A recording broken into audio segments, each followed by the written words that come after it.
Hey everybody, welcome to the SC.Y here to review some Arsenal action as we draw 1-1 against Bournemouth in the new era of Mikel Arteta as head coach slash manager. And I was very curious to see what kind of football we were going to watch and be witnesses to. And lo and behold, the nightmare center back tandem of Socrates and David Luiz shows up on my notification. And I thought, oh fuck. All right, Bernlino is going to do his best, but we'll see what the fuck happens. The curious knot for me was Reiss Nelson, who must have gotten a really good impression on Mikel Arteta, getting the starting lineup position at the right wing position, paired alongside Alexander Lacazette, who was kind of playing this versatile winger, striker, kind of fluid based on how the match was going. You also had Saka as your left back, your full back position, because it's decimated by injuries. You start a young kid who is predominantly a winger, but can play that left back position, which it didn't turn out all that great. Ainsley Maitland-Niles playing on the right back because Callum Chambers is loaded up on yellow cards, so he was suspended for the game. And Mesut Ozil, anchoring that midfield alongside Xhaka and Torreira, started this lineup, and honestly, first 30 minutes, Arsenal played fantastic. I'm listening to this on radio and thinking, wow, Arsenal's actually really setting the pace. They're, releasing the ball in terms of passing and trying to generate shots and chances quicker than they have in the last 18 months. I mean, the shots itself, when you get to, the goalie, decent enough chances, just not clinical enough. And we saw kind of the stuttering of Arsenal football players in this new kind of philosophy with Mikel Arteta. And unfortunately for us, it's our spine that kind of causes the problem.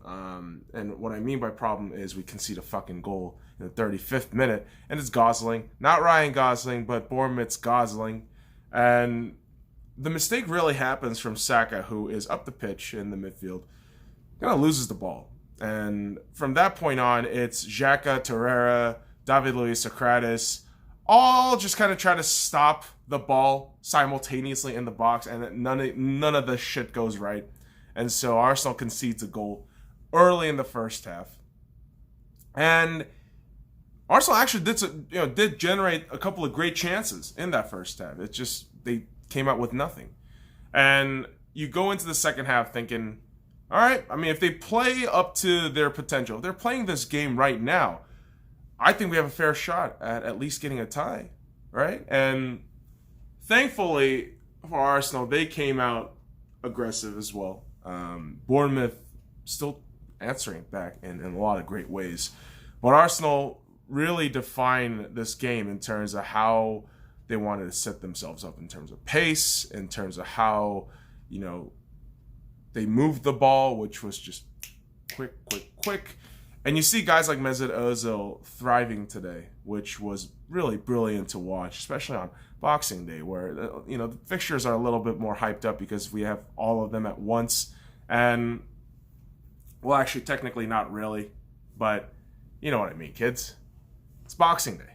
It's a good fucking time to get excited about football.